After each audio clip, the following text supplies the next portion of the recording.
Hello subscribers, मैं लेकर के आ चुका हूँ आप लोग के लिए वायर हिट का एपिसोड नंबर 89। और हाँ गाइस, जो लोग चैनल पे नए आए लोग चैनल को सब्सक्राइब जरूर कर दे। और गाइस, इतना मेहनत करता हूँ मैं, आप लोग लेकिन सब्सक्राइब नहीं कर रहे हो यार, बहुत बुरा लग रहा है गाइस। ये वीडियो बनाने में बहुत मेहनत लगता है और आप लोग सब्सक्राइब नहीं देख करके बहुत बुरा लग रहा है। तो गाइस, अगर आप लोग थोड़ा सा सपोर्ट करोगे तो भाई मुझे थोड़ा और मोटिवेशन मिलेगा कि मैं वीडियो बनाता रहूँ, आगे रहूँ, कंटिन्यू करके रखूँ, क्योंकि गाइस मेरे लाइफ में बहुत सारा काम भी है। बस इतना ही, चलिए वीडियो को स्टार्ट करते हैं। गाइस, जैसा कि हमने अगले एपिसोड में देखा था, जिनहोली उस बंदे से मिलने के लिए जाता है। अब आगे उस लाइव स्ट्रीम वाले बंदे ने जिनहोली को जो फ्री का खाना दिया होता है, जिनहोली उसे खा करके बोलता है ये बहुत ज्यादा ही अच्छा है, मुझे ये बहुत ज्यादा पसंद आया।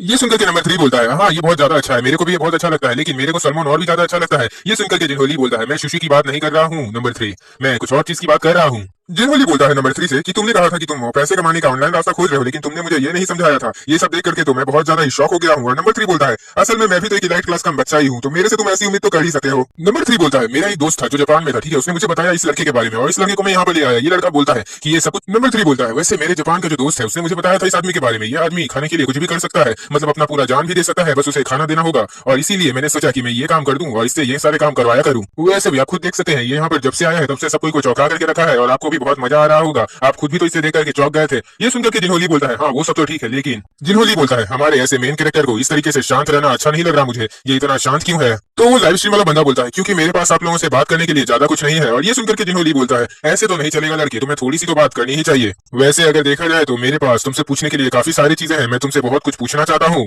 उसके बाद जिनहोली खड़ा होकर के दूसरी तरफ फेस कर लेता है और बोलता है आखिरकार तुम मुझे बता सकते हो कि तुम ये सब काम क्यों करना चाहते हो। ये सुनकर के वो बंदा बोलता है "हाँ, कर दी ना अपने धंधे की बात, वैसे आप मुझसे क्यों पूछना चाहते हो कि मैं ये सब काम क्यों कर रहा हूँ और मैं आपको इसका जवाब क्यों दूं। वैसे एक सच बात बोलूं मैं आपको इसका जवाब नहीं देने वाला हूँ, लेकिन मैं तुम्हारा मूड भी खराब नहीं करूंगा, तो बस इसका एक छोटा सा आंसर सुन लो। पैसा उसी चीज का बहुत ज्यादा इंपॉर्टेंट पार्ट है मेरे लिए। उसके बाद हम हॉबिन को देखते हैं, वो बोल रहा होता है मेरे को पूरा यकीन है कि वो सियोंजुन नहीं है, मैं पूरा अच्छे से जानता हूँ। हॉबिन चलते हुए बोल रहा होता है क्योंकि मैंने अपना सब कुछ दाव पे लगाया था, यहाँ तक कि मेरा चैनल भी। ये सुनकर के ड्यूल बोलती है क्या तुम उस चैनल के अकेले मालिक नहीं हो, समझ गए ना। और ये सुनकर के स्नैपर बोलता है हाँ वो बिल्कुल सही कह रही है, तुम अकेले मालिक नहीं हो। हॉबिन बोलता है तुम लोग को तब क्या लगता है क्या मैंने फिर बेट नहीं लगाया। ये सुनकर के ड्यूल बोलती है तुम इसे बेट लगा रहे हो, अगर तुम इसे बेट बोलते हो तो तुमने इसको वापस ठीक कैसे किया, क्या तुम अभी ये सब चीजों को देखते हुए वापस से डरने लगे हो, ऐसे डरोगे तो कुछ नहीं होगा तुम्हारे लाइफ में। ये सुनकर के हॉबिन बोलता है नहीं मैं डर नहीं रहा हूँ। स्नैपर ये सुनकर के बोलता है अगर तुम डर नहीं रहे हो तो तुम्हें शांत रहना चाहिए, क्योंकि हम लोग इस सब चीज का भी सोल्यूशन जल्द से जल्द निकाल लेंगे। हॉबिन बोलता है खैर छोड़ो, आखिरकार हम लोग यहाँ पर आ ही चुके हैं। गाइस, हम देखते हैं कि वो लोग उस जगह में आ चुके होते हैं जहाँ पर ब्यूक बिग सियोंजुन का फेयरवेल किया गया था। हॉबिन बोलता है जब हम लोग यहाँ पर आ ही चुके हैं तो चलो अब अंदर चलते हैं।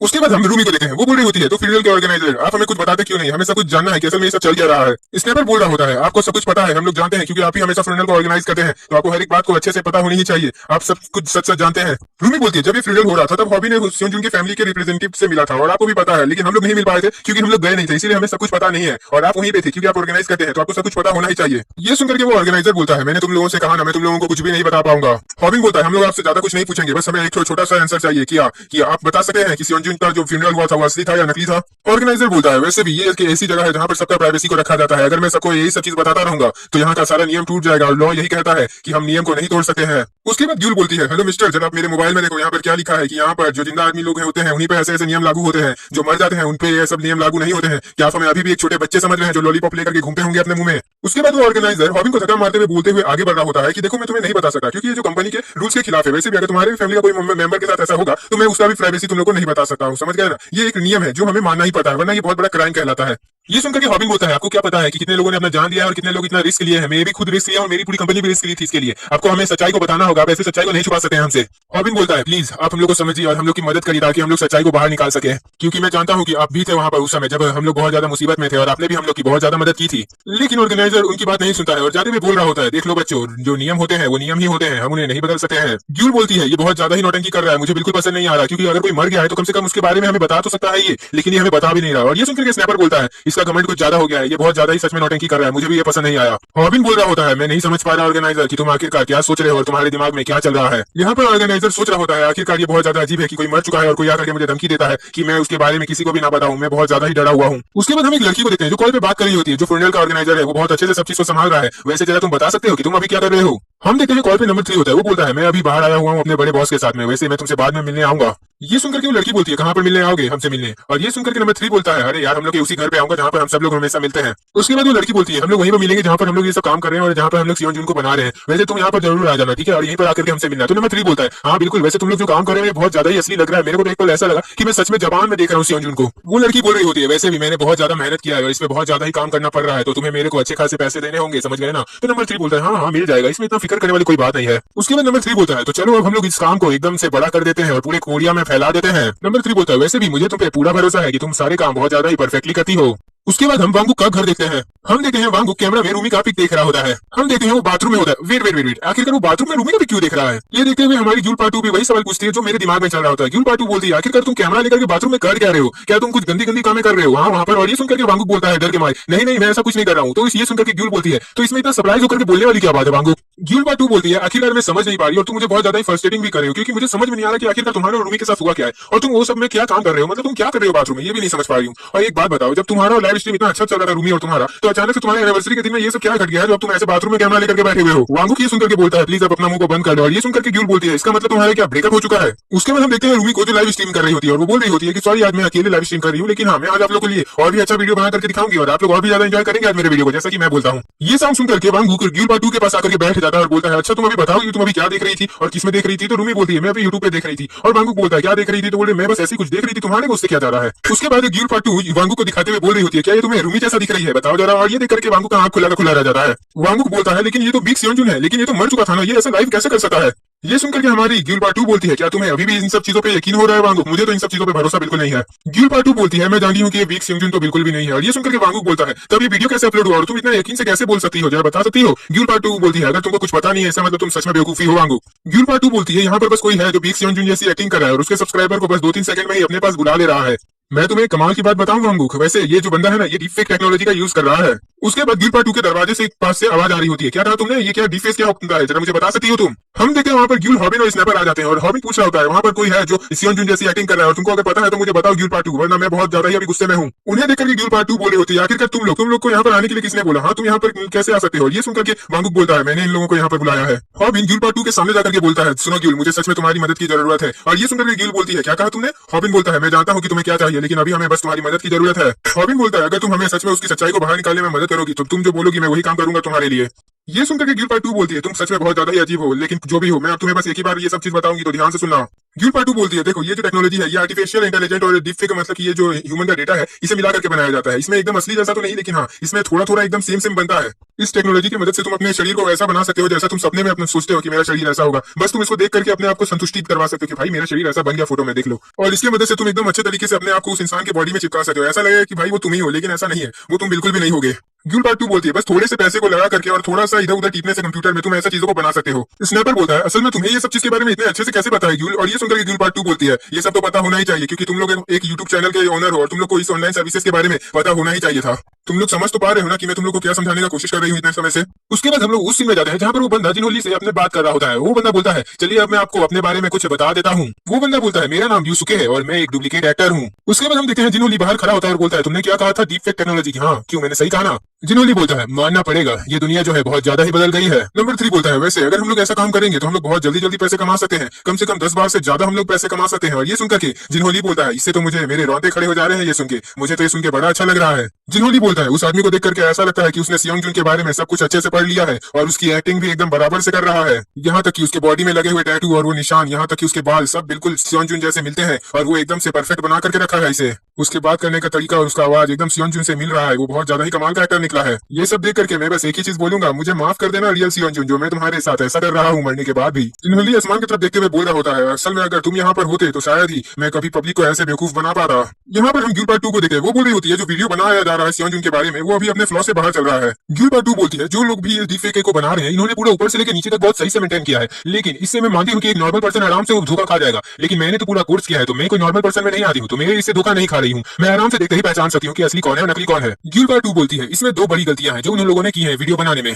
पहला नंबर, वो लोग जो फेस बना रहे हैं, जो सामने से दिखाई जा रही है उन लोगों की, वो बिल्कुल सही है, मतलब उन लोगों ने बहुत सही से बनाया है, लेकिन हाँ जैसे एंगल चेंज होता है उसका क्वालिटी थोड़ा सा डाउन होने लगता है, मतलब फेस समझ में आता है कि वो नकली है या असली है। नंबर 2 जो है वो एकदम परफेक्टली मैच करेगा, क्योंकि देख सकते हो जब भी वो अपना सर को हिला रहा है उसके सर का जो शेडो है और लाइट है वो बहुत अलग हो जा रहा है उसके बॉडी के लाइट से। इसका मतलब यह है कि उसका बॉडी एक रियल है, उसका जो फेस है वो नकली है और उसने डब फेस का यूज किया है, मतलब इस टेक्नोलॉजी का यूज किया है। फ्रांकुक बोल रहा होता है एक नॉर्मल पर्सन जैसे कि मैं इसको देख करके पहले में बिल्कुल भी नहीं पहचान पा रहा था, क्योंकि मैं इतना डिटेल में नहीं जानता हूँ कि ये सब क्या होता है। ऐसे तो हम लोग किसी भी पब्लिक को बेवकूफ बना सकते हैं, वो लोग यही काम कर भी रहे हैं। ये सुनकर गिल पार्ट 1 बोलती है आखिरकार वो लोग ऐसा कैसे कर सकते हैं, ये तो एकदम सीधा सीधी क्राइम कर रहे हैं वो लोग। स्नैपर गुस्से में चिल्लाते हुए बोल रहा होता है आखिरकार वो लोग एक मरे हुए आदमी के साथ ऐसा कैसे कर सकते हैं, वो क्या सोच रहा होगा, ऊपर में वो मर के भी गया है तो उसको कितना ज्यादा बुरा हो लग रहा होगा कि आखिरकार उसके साथ ऐसा हो रहा है। तुम क्या सोच रहे हो हॉबिन? ये सुनकर के हॉबिन उसे स्नैपर से बोलता है आखिरकार तुम ये सब क्या कह रहे हो? हाँ हॉबिन बोलता है हमने उस आदमी के लिए इतना कुछ किया है, यहाँ तक कि सिर्फ मैंने ही नहीं तुम सब लोगों ने उस आदमी के लिए इतना सारा मेहनत किया है, इतना ज्यादा रिस्क लिया है, फिर कोई ऐसे कैसे किसी के साथ इतना बुरा कर सकता है, कैसे इतना किसी के लिए सोच सकता है इतना बुरा। वो आदमी जो भले ही गलत काम किया था कभी, लेकिन वो उसकी सोच जितनी थी वो बहुत ज्यादा ही सही था,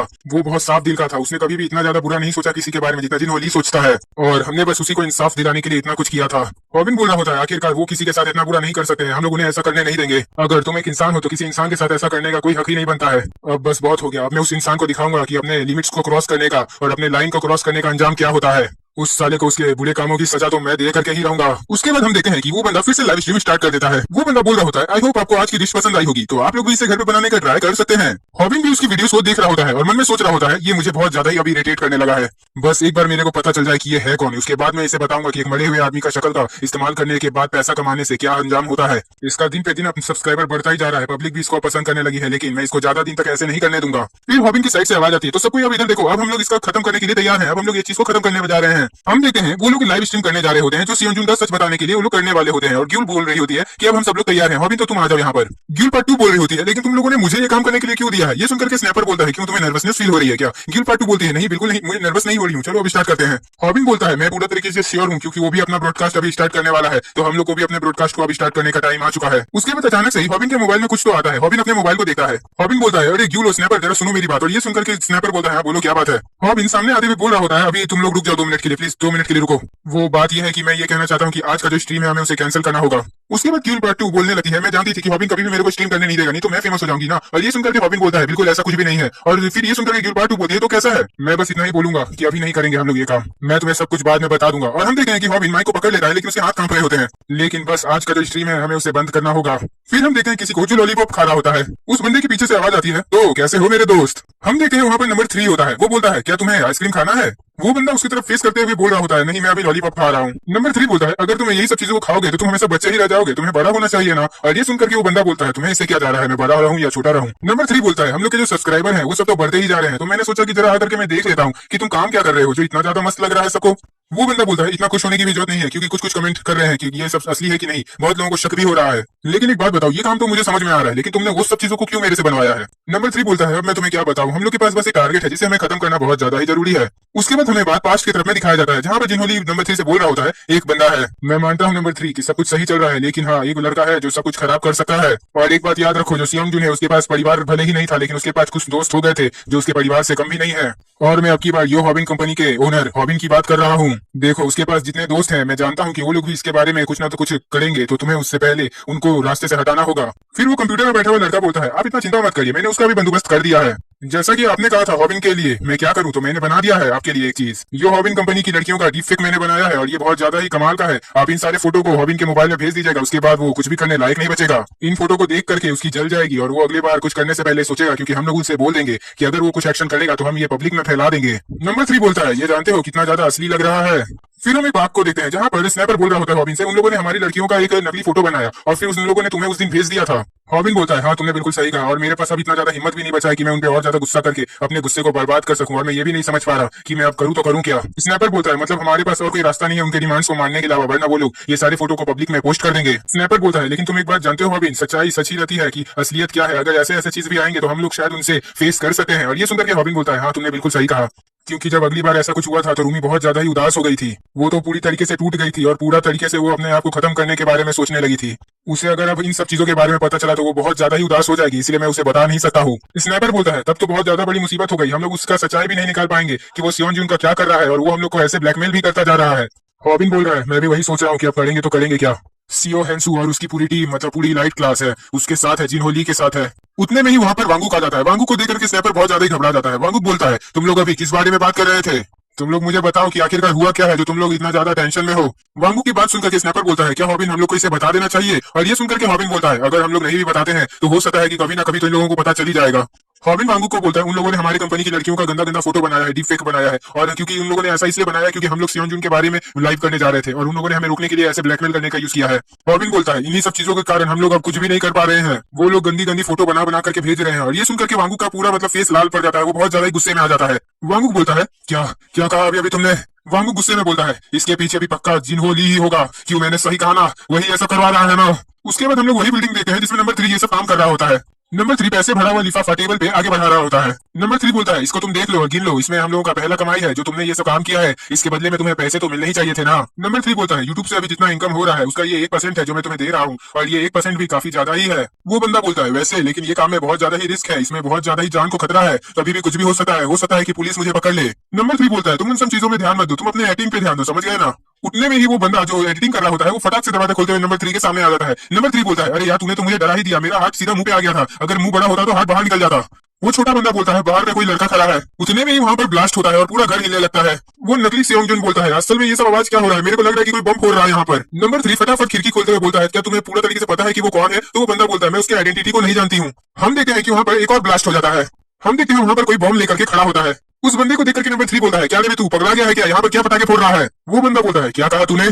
तू बोल रहा है कि मैं पटाखे ना फोड़ूं, लेकिन मेरे लिए तो आज दिवाली है। इन वो वांगू के पास आकर के बोलता है, मैंने उन लोगों का लोकेशन खोज लिया है। वांगू बोलता है, वो लोग कहाँ पर है, क्या वो लोग जापान में है? तो इनको बोलता है, नहीं वो लोग जापान में नहीं है, वो लोग कोरिया में ही है। इनको उसे एक कागज देता है जिसमें एड्रेस और लोकेशन लिखा हुआ होता है। तो वांगू बोलता है, सुनो तुम्हें बस ये सब बातों को सीक्रेट रखना होगा सबसे, और मानना पड़ेगा तुम्हें इनको कि तुमने ये सब बड़े आराम से खोज लिया, मैं तो सोच रहा था कि मैं खोज ही नहीं पाऊंगा। इनको बोलता है, हाँ मैं थोड़ा सा हैक करके वो चैनल का जो असली लोकेशन है मैंने उसे निकाल लिया, ये सब करना मेरे लिए बाएं हाथ का खेल है। फिर वांगू जाते हुए बोल रहा होता है, मैंने तुम्हें जितना बोला कि ये सब चीज को सीक्रेट ही रखना सबसे। और ये सुनकर के इनको बोलता है, वैसे तुम क्या करने के लिए जा रहे हो, तुम क्या सोच रहे हो कि तुम क्या करने वाले हो? वांगुक बोलता है, देखो वो जो फोटो वो लोग बनाते हैं उससे सच में लोग बहुत ज्यादा ही डर जाएंगे, और लोग नहीं हमारे यहाँ की लड़कियां डर जाएंगी, और मैं बस उसके बारे में सबूत इकट्ठा करने और उसका सच्चाई को बाहर लाने के लिए ही जा रहा हूँ। और हाँ इनको अब मुझे इस बात का कोई भी पछतावा नहीं हो रहा जो मैं करने जा रहा हूँ।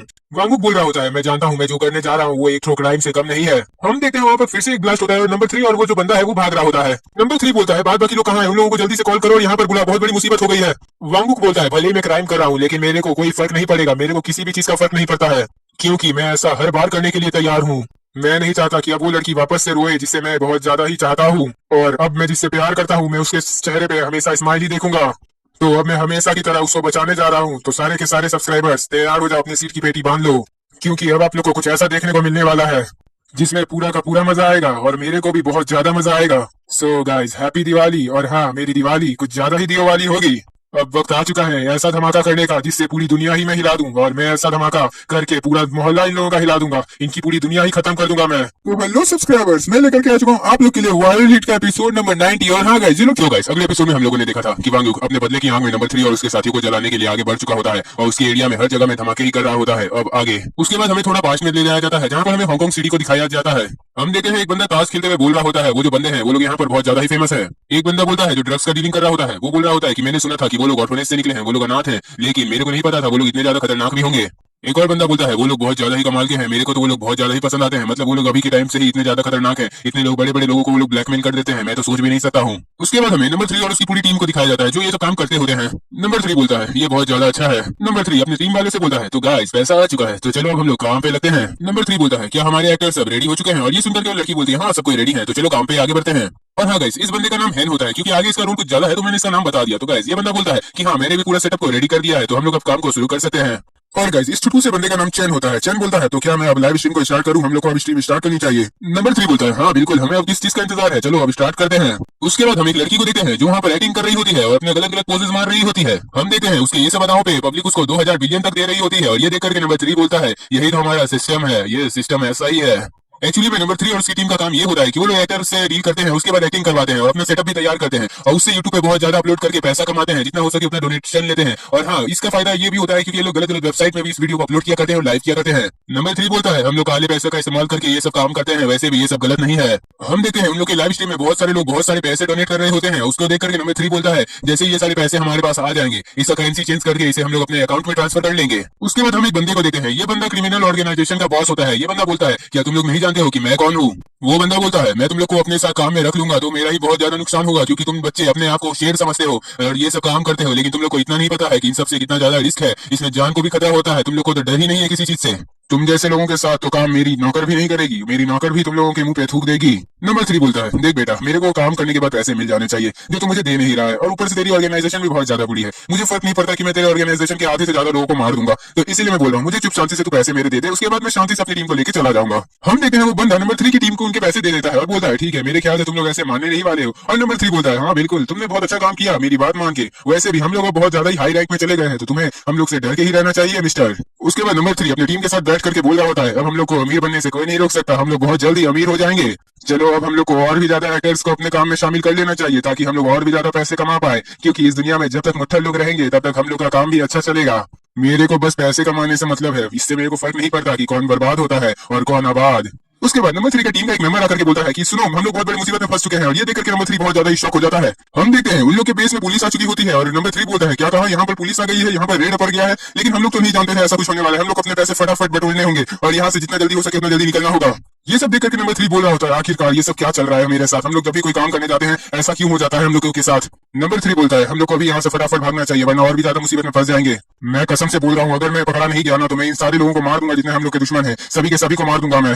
उसके बाद अपना नंबर 3 वहां से भाग जाता है और एयरपोर्ट में जाकर के बैठ जाता है और बोल रहा होता है मैं आखिरकार फेलियर हो गया, मैंने इतना कुछ किया लेकिन आखिरकार मैं सब कुछ खो दिया। लेकिन फिर उसके सामने एक बंदा आता है और वो अपने सामने वाले को देख करके स्माइल पास कर रहा होता है। हम देखते हैं नंबर 3 के सामने वही डायरेक्टर होता है, वो डायरेक्टर बोलता है तुम अब मेरे साथ चलो, और ये सुन करके नंबर 3 बोलता है अब लगता है मेरे पास एक चांस है कि मैं साउथ कोरिया तक जा सकता हूँ। और हाँ गाइस, उसके बाद की कहानी तो आपको बहुत अच्छे से पता है कि उसके बाद क्या क्या हुआ है, कैसे वो लोग मिले हैं, कैसे वो लोगों ने एक टीम बनाई है और अब कैसे वो लोग जिनहोली के साथ मिलकर काम कर रहे हैं। तो अब इसके आगे का मैं स्टार्ट करने जा रहा हूँ। उसके बाद हम लोग जिनहोली और नंबर 3 को देखते हैं। जिनहोली बोल रहा होता है तो तुम्हारा हांगकांग में बहुत सारे दोस्त थे है ना, और अभी वो लोग कैसे हैं, तुम्हें क्या लगता है नंबर 3, क्या तुम उन्हें नहीं लाना चाहते हो, उन्हें क्या तुम एक अच्छी लाइफ नहीं देना चाहते?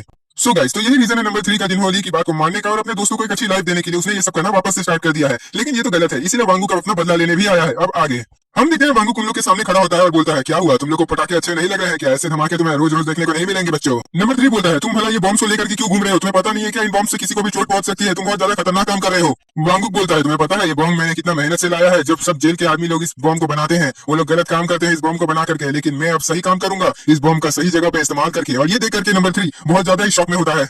हम देखते हैं कि वांगुक उन लोग की तरफ बॉम्ब फेंकते हुए बोलता है अब तुम लोग बस उड़ने वाले हो एक धमाके से। बॉम्ब को अपने तरफ आते देख नंबर 3 सोचा होता है मैं यहाँ से भागूं कि बॉम्ब को पकड़ के दूसरी तरफ फेंक दूं, मुझे कुछ समझ में नहीं आ रहा है। उतने में हम देखते हैं वो जो हेल नाम का बंदा होता है वो आगे बढ़ता है, वो जाकर के तुरंत उस बॉम्ब को पकड़ लेता है। उसके बाद हेल उस बॉम्ब को दूसरी तरफ फेंक देता है बहुत स्पीड में। वांगुक के पास भी अब बॉम्ब नहीं रहते हैं। वांगुक बोलता है मेरे पास बस वो एक आखिरी बम था। खैर जो भी हो, मेरे को लगा था मैं तुम लोग को एक आसान मौत दूंगा, लेकिन मेरे ख्याल से तुम लोग को दर्द में तरफ तरफ के ही मरना लिखा है। ये सुनकर के नंबर 3 बोलता है अबे तुम पागल हो गए हो क्या, एक तो तुम दूसरे के ऊपर में बॉम्ब फेंक रहे हो, ऊपर से बोल रहे हो कि ये तो फालतू चीज है, अब तुम लोग हमें तरपा तरपा के मारोगे, ऐसा तुम बोल रहे हो। इतने में ही हम देखते हैं हैंग वांगू के ऊपर में अटैक करने के लिए आगे बढ़ रहा होता है, बट अपना वांगू उसके हर एक पंच को बहुत इजीली डॉज कर लेता है और उसके करीब बढ़ने लगता है। वांगू को ऐसे लड़ता हुआ देख करके नंबर 3 बोलता है ये लगता है बहुत अच्छा ही बॉक्सर है, ये बहुत अच्छे तरीके से बॉक्सिंग जानता है। हम देखते हैं वांगू उसको एक काउंटर देने जा रहा होता है, लेकिन उतने में ही हैंग जो होता है वो उसको एकदम से ब्लॉक कर लेता है, उसको एकदम पकड़ लेता है। ये देख करके नंबर 3 बोलता है अरे इसने इसको कैसे पकड़ लिया, क्या वो उसके सारे चालों को अच्छे से समझता है। ये सुनकर के छोटा लड़का बोलता है मैंने ही तो इसे ये सब बताया था, मैं सोच रहा था कि मैंने इस लड़के को कहीं ना तो कहीं देखा है, मेरे को ऐसा लगा था कि कहीं ना तो कहीं ये काम करता था, और मेरे को याद आया कि ये बिग सियान के लिए काम करता था। उसके बाद मैंने YouTube में भी इसको कहीं ना तो कहीं देखा था, तो मैंने उसके बाद YouTube पे इसको खोजना स्टार्ट कर दिया। उसके बाद मुझे हाउ टू फाइट चैनल पे इसका और हॉबिन का फाइट मैंने देखा, और वो सारी फाइट्स को मैंने हैंग को दिखाया, जो अभी वो सब जानता है कि इस वांगू कितने सारे चालों को चल सकता है। हम देखते हैं हैंग जो होता है वो वांगू को गोदी में उठा लेता है और बोलता है क्या लगता है मैं क्या तुम्हारी पीछे की हड्डियों को तोड़ दूं जोर से दबा करके। हम देखते हैं उतने में ही वांगू उसके फेस पे एक जोरदार पंच मार देता है। वो पंच खाने के बाद हैंग की पकड़ वांगू से छूट जाती है और वांगू फ्री हो जाता है, और फिर वांगू उस पर अटैक करने के लिए आगे बढ़ता है। ये सब देख करके तीनों के तीनों बहुत ज्यादा ही डर जाते हैं। हम देखते हैं वांगुक उस बंदे को बहुत ज्यादा ही जोर जोर से खचाखच मारने लगा होता है, वो बिना रुके मारते जा रहा होता है, मारते जा रहा होता है। वांगुक नंबर 3 को बोलता है तुम इतने सरप्राइज क्यों हो चुके हो, क्या तुम मुझे बता सकते हो तुम इतने सरप्राइज क्यों हो। देखो भाई मैं यहाँ पर तुम्हें मारने के लिए ही आया हूँ, तो यहाँ पर इतना सरप्राइज मत हो, समझ गए ना, मुझे बुरा लगता है। तभी हम देखते हैं वांगुक अचानक से कुछ नोटिस करता है। उसके बाद हमें फिर पास्ट में ले जाया जाता है, जहाँ पर वो बंदा ताश खेलने वाला बंदा बोल रहा होता है, मैं जानता हूँ वो लोग बहुत ज्यादा ही अच्छे हैं, लेकिन हाँ वो लोग सिर्फ बिजनेस में ही अच्छे नहीं है। वो ड्रग्स बेचने वाला बंदा बोल रहा होता है, उन लोगों में एक ऐसी खासियत है जिससे उन लोगों की टीम बहुत ज्यादा ही मजबूत हो जाती है। उसके बाद एक और बंदा बोलता है, अगर हम लोग उनके पकड़ने के लिए भी आगे बढ़ते हैं और उनकी एक लड़की को भी हम लोग अगर पकड़ने की कोशिश करते हैं, तो भी हम लोगों का पूरा गैंग उनको नहीं पकड़ पाएगा सही से, क्योंकि वो लोग इतने ज्यादा ताकतवर हैं कि उन लोगों का 4 जन का टीम ही पूरी गैंग को खत्म करने के लिए काफी होता है। हम देखते हैं उसके बाद भांगू के फेस पे एक पंच आन करके लगता है, उसके बाद उसे किक भी लगता है और वो लोग बोल रहे होते हैं, हम लोग तब तक एक साथ खड़े हो जाते हैं जब हमारे किसी एक मेंबर को भी बहुत ज्यादा खतरा होता है। हम देखते हैं कि वो लड़की और नंबर 3 दोनों मिल करके वांगू पे अटैक कर देते हैं और वांगू को मार रहे होते हैं। इन सब के बीच में ही वांगू का हाथ नंबर 3 पकड़ लेता है और फिर वो उसे जोर से घुमा करके पटक देता है। नंबर 3 बोलता है, तो अब समझ में आया, हमारी टीम से पंगा नहीं लेना चाहिए तुम्हें अकेले। नंबर 3 बोलता है, मेरे ख्याल से तुम यहाँ पर आकर के बहुत बड़ी गलती कर दिए हो, जरा देखो तो तुम्हारी हिम्मत को, इतना सब कुछ होने के बावजूद तुम मेरे नजर से नजर मिला रहे हो, कमीने कहीं के। उसके बाद हम ड्यूल पार्ट 2 को देखते हैं, जो हॉबिन के घर का दरवाजा खटखटा रही होती है। हॉबिन गेट खोलते हुए बोलता है, कौन है भाई, अगर तेरे को दरवाजा चाहिए तो ले जा भाई, इतना जोर जोर से मत बजा। उसके बाद हॉबिन देखता है, अरे तुम लोग हो। हम देखते हैं वहाँ पर ड्यूल पार्ट 2 और रूमी होती है। ड्यूल पार्ट 2 बोलती है, हमें सब कुछ सच सच बता दो, जो भी तुम जानते हो, वरना तुम मारे जाओगे। और ये सुनकर के हॉबिन बोलता है, तुम कहना क्या चाहती हो, और अगर तुम टेंशन में हो तो तुम इतना स्टाइल में खड़ी क्यों हो। ड्यूल पार्ट 2 बोलती है, तुम जानते हो ना कि वांगू कहाँ है, वो कंट्री साइड में क्या करने गया है। सब कोई बोल रहा है कि वो पिकनिक मनाने के लिए गया है, लेकिन मैं कुछ समझ नहीं पा रही हूँ कि वो कहाँ गया है। और ये सुनकर के जो होता है हॉबिन वो बोलता है, मुझे क्या पता यार, तुम हमारा भाई है, तुम्हें नहीं पता उसके बारे में तो मैं क्या जानूंगा। उसके बाद रूमी बोलती है, मुझे ड्यूल ने बोला था कि वो अभी तक घर में नहीं आया है और इसीलिए मैं भी उसे खोजने में लगी हुई हूँ। वैसे वो ऐसा काम कभी नहीं करता है और वो मोबाइल में देख रही होती है। ये देख करके हॉबिन बोलता है, अच्छा तो तुम पार्टनर ट्रैकिंग ऐप का यूज कर लियो। क्यों, सही कहा ना गाइस, जैसे ऐसे ऐप निकले हुए ना, आप लोग भी अपने पार्टनर को ट्रैक कर सकते हो। हॉबिन बोलता है, इतना ज्यादा टेंशन लेने वाली जरूरत नहीं है, मैंने इनको से सब बातचीत कर ली है। ये सुनकर ड्यूल पार्ट 2 बोलती है, क्या कहा तुमने, इनको से क्या बात की है तुमने। हॉबिन बोलता है, इनको ने उन जो लड़के हैं जो लोग ऐसा गलत गलत काम करते हैं उनका लोकेशन खोज लिया था। वांगुक ने इनको को बोला था कि वो ये सब चीजों को छुपा करके रखे तुम लोग से, लेकिन मेरे ख्याल से इनको थोड़ा उसका फिक्र कर रहा था, इसीलिए उसने मुझे ये सारी बातें आकर के बता दी थी। ये सब सुनकर के रूमी रोने लगती है। वो बोलती है, अब हमें क्या करना चाहिए, हो सकता है वो किसी मुसीबत में फंस गया हो। रूमी बोलती है, अब तुम ही बताओ, मैं किसके लिए मेकअप किया करूंगी अपने ऊपर। ये सुनकर के हॉबिन बोलता है, क्या कहा तुमने, तुम उसके साथ मेकअप किया करती हो अपने ऊपर। वैसे मैंने बोला कि चिंता करने की कोई जरूरत नहीं है। उसके बाद हम लोग एक बंदे को देखते हैं जो कॉल पे बात करते हुए जा रहा होता है और बोलता है, हाँ हॉबिन बोलो। हम देखते हैं वो बंदा बोल रहा होता है, ये जगह बहुत ज्यादा ही शांत है लगता है, क्योंकि इस जगह को देख करके ऐसा लग रहा है कि यहाँ पर बहुत सारे धमाके हुए होंगे। उसके बाद नंबर 3 और उसकी टीम के पीछे से आवाज आती है और कोई बोलता है, रुक जाओ जरा 2 मिनट के लिए, तुम लोग एक बंदे पे गैंग मिला करके अटैक कर रहे हो, मतलब वो बंदा अकेला है और तुम लोग पूरी एक गैंग और हमला कर रहे हो उस पर, ये तो बहुत ज्यादा गलत बात है। वो बंदा बोलता है, वांगुक सब कुछ ठीक तो है ना, तुम्हारे साथ कुछ ज्यादा बुरा तो नहीं ना हुआ है। आई थिंक अगर मैं इस चीज को ज्वाइन करूं तो तुम लोग को ज्यादा बुरा तो नहीं ना लगेगा। और देखा जाए वैसे तो मेरे ख्याल से तुम्हारे पास कोई जवाब नहीं है, तो मैं इस फाइट में इंटर हो ही जाता हूँ। और हम देखते हैं वहाँ पर योन वो होता है। फिर वो चॉकलेट खाने वाला बंदा, मतलब ये जो छोटा बंदा होता है, वो इसको देख करके बोलता है, योन वो, ये भी बंदा जो है ये भी सियोंजुन के साथ काम करता था, ये दोनों ही असल में सियोंजुन के साथ ही काम करते थे। मैंने इसे यूट्यूब में देखा है, ये पहले पढ़ाई करते करते वीडियो बनाया करता था, मैंने इसे अच्छे से देखा है, मुझे याद है इसके बारे में। और ये जो यंगो है ये बोलता है कि इसका हॉबी कराटे है। वो छोटा बंदा बोलता है, एक तरफ एक बॉक्सर है, दूसरी तरफ एक कराटर है, बहुत बड़ी मुसीबत में लगता है हम लोग फंस गए हैं। मैं पूरी अच्छी तरीके से जानता हूँ, ये दोनों जन पहले सियोंजुन के लिए काम करते थे, लेकिन पता नहीं क्यों अब ये लोग हॉबिन के लिए काम करते हैं। हाउ टू फाइट कंपनी के लिए ये लोग काम करते हैं अब। उसके बाद नंबर 3 बोलता है, हाँ मेरे को भी पता है कि हॉबिन और उसके 5 गो दोस्त हैं जो बहुत ज्यादा ताकतवर है, ऐसा मुझे सीओ हेल्सू ने कहा था। नंबर 3 उन दोनों को बोलता है, तुम दोनों पीछे ही रहना, मैं इसको संभाल लूंगा। और वो मिस्टर हैंग जो होते हैं वो भी खड़ा होकर के बोलता है, सॉरी मुझे माफ कर देना, क्योंकि शायद अब मैं तुम्हें बहुत गहरी नींद में सुलाने वाला हूँ। योंगो भी अपने कपड़े खोलते हुए बोलता है, ओह तो मतलब तुम हो मेरे ओपोनेंट, मैं पूरी उम्मीद करता हूँ कि तुम मुझे बहुत जोर जोर से पंच मारने वाले हो। वैसे एक सेकंड, ये योंगो तो अभी अंदर में टी शर्ट पहना था, अचानक से उसका ये जो ऊपर वाला कपड़ा है इसके खुलते ही इसका बॉडी को दिखने लगा है। उसके बाद हम देखते हैं वांगुक अपना पंच लेकर के आगे बढ़ रहा होता है मारने के लिए। नंबर 3 की तरफ उसका पंच आते हुए देख करके भी नंबर 3 बोलता है, तुम बहुत ज्यादा ही फनी हो। नंबर 3 बोलता है, देख लो हर एक चीज सब पे काम नहीं करती है। नंबर 3 बोलता है, तुम बहुत ज्यादा ही स्लो हो। और हम देखते हैं कि जो नंबर 3 होता है वो वांगू के पंच को फटाफट मूवमेंट करके रोक लेता है, उसके बाद उस पर एक जोरदार पंच मारता है। दूसरी साइड हम योंगो को देखते हैं जिसके फेस पे भी पंच लग रहा होता है, लेकिन वो सिर्फ पंच खा नहीं रहा होता है, वो पंच मार भी रहा होता है। एक्चुअली उन दोनों ने एक दूसरे को बहुत जोरदार पंच मारा जिससे उनका बैलेंस बिगड़ने लगा था, बट स्टिल उन दोनों ने एक दूसरे को अपने आप ही संभाल लिया ताकि वो लोग अच्छे से फाइट एक दूसरे से कर पाए। योंगो बोलता है, वाओ मैं तो इसे महसूस कर पा रहा हूँ, इसका जो बॉडी है ये बहुत ज्यादा ही मजबूत है, मैं इसे समझ पा रहा हूँ। हम देखते हैं कि वो दोनों फिर से एक दूसरे पे पंच मार देते हैं। उसके बाद हमें थोड़े पास में ले जाया जाता है जहाँ पर उन्हीं की टीम की मेंबर, मतलब कि जो नंबर 3 की टीम की मेंबर एक लड़की, वो जाकर नंबर 3 से बोलती है कि वहाँ पर कुछ लोगों ने उसके साथ बदतमीजी की है और उसे छेड़ा है। वहाँ पर जो गैंग के आदमी थे वो वहाँ पर बोले कि मैं उसके साथ काम करूंगी, लेकिन हाँ उन लोगों ने उसके साथ छेड़छाड़ करा है। नंबर 3 बोलता है, मैंने कहा था कि वहाँ पर तुम्हें अकेले नहीं जाना चाहिए। और ये सुनकर के वो जो छोटा बंदा होता है वो बोलता है, बच्चा अच्छा बताओ तो वहाँ पर कितने आदमी थे। और फिर वो लड़की बोलती है, वहाँ पर तकरीबन 20 आदमी तो होंगे ही। फिर वो छोटा लड़का बोलता है, तब हमें शायद हैंड के लिए रुकना चाहिए, वो आएगा तब हम लोग जाएंगे उधर पे। फिर हम देखते हैं कि नंबर 3 बोलता है किसके लिए इंतजार करें हम लोग, उसके लिए इंतजार करके कोई फायदा नहीं। और नंबर 3 जाकर के दरवाजा खोल देता है। नंबर 3 बोलता है, अगर उन लोगों ने हमें नुकसान पहुंचाया है तो हम लोग उन्हें मार ही सकते हैं। और वो अंदर जाने लगता है, लेकिन फिर उतने में ही वो देखता है कि वहाँ के सारे आदमी को किसी ने मारा हुआ होता है। वो देखता है यहाँ पर जितने भी बंदे मार खा के गिरे पड़े हैं उसे और किसी ने नहीं मारा है, बस उसके ही टीम के मेंबर हैंग ने मारा है और वो वहाँ पर खड़ा होता है। हैन बोलता है तुम बहुत ज्यादा ही देरी से आए हो यहाँ पर। नंबर 3 बोलता है क्या तुम ठीक हो, तुम्हारा बहुत ज्यादा ही खून निकल रहा है, तुम क्या सच में ठीक हो? और ये सुनकर के हैन बोलता है हाँ मैं बिल्कुल ठीक हूँ। वो फिर जाते हुए बोल रहा होता है मुझे बस थोड़ा सा शावर लेने की जरूरत है, बाद बाकी मैं पूरा ठीक हूँ, एकदम टॉप क्लास हूँ मैं। ये देखकर के वो छोटा लड़का बोलता है इसके हर जगह में चाकू घुसा हुआ है, ऊपर से इसको इतना ज्यादा दर्द हो रहा होगा, मैं नहीं जानता, अगर मैं होता इसकी जगह तो सच में बहुत ज्यादा दर्द होता मुझे। वैसे ही इतना आराम से चल कैसे पा रहा है, अच्छा है किसी ने इसके पिछवाड़े में चाकू नहीं घुसाया, वरना ये भी यहाँ यहाँ करते हुए घूम रहा होता। वैसे देखा जाए तो ये चाकू वाला बन गया है। उसके बाद हम देखते हैं कि योन वो उसके गर्दन पे सीधा अटैक करता है, एकदम कराटे से कोकोसुराची करता है, लेकिन उस बंदे की शरीर इतनी ज्यादा मजबूत होती है कि वो उसके हाथ को अपने गर्दन से ही रोक लेता है और फिर वो योनको पे एक जोरदार पंच मार देता है। योनो का ये पंच खाने के बाद उसका तो चश्मा भी उड़ जाता है। योनो बोलता है तुम्हें पता है तुम बहुत ज्यादा ही कमाल के हो और तुम्हारी इसी खासियत के कारण मेरा दिल कर रहा है कि मैं तुम्हारे जैसे सख्त लौंडे को एकदम मार मार के तोड़ ही दूं। उसके बाद योनो देखता है ये क्या, और वहाँ पर एक छोटा लड़का बोल रहा होता है वो अकेले 20 बंदों के सामने खड़ा था, लेकिन इसका मतलब ये नहीं है कि वो खाली हाथ ही लड़ा था। और वहाँ पर पास में नंबर 3 बोल रहा होता है मेरे को पता है कि तुम बहुत ज्यादा खतरनाक हो, वैसे भी तुम तो एक कारपेंटर हो, अपना हमेशा हथियार अपने साथ ही लेकर के घूमते हो, जरा तुम्हें बताओ कौन सा कारपेंटर होगा जो अपने हथियारों को हमेशा अपने साथ ही लेकर के घूमता होगा। हम देखते हैं कि उसने योनको के हाथ पे एक तो स्क्रू ड्राइवर घुसेड़ दिया होता है। उसके बाद वो योनको को पंच पे पंच मारना स्टार्ट कर देता है। वो बोलता है तुम मुन्ना अब चलो अब सो भी जाओ। वो बोलता है तुम्हें दर्द का एहसास बिल्कुल भी नहीं होगा अगर तुम सो जाओगे तो। उसके बाद अचानक से उसी बंदे के फेस में एक जोरदार पंच पड़ता है। एक्चुअली में योनको ने अपने सर से उसको एक हेडबट मारा हुआ होता है।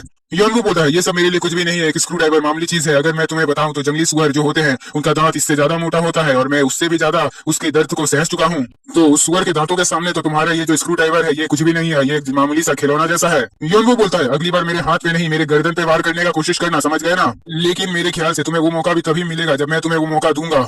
योनको फिर से अपना किक मारने के लिए अपने पांव को उठाता है। योनको बोलता है अब वक्त आ चुका है कि मैं इस लड़ाई को अभी यहीं पर खत्म कर दूं। हम देखते हैं कि योनको उसका पंच लात खा खा के भी स्माइल कर रहा होता है, मतलब ये बंदा लगता है पूरी तरीके से पागल हो चुका है।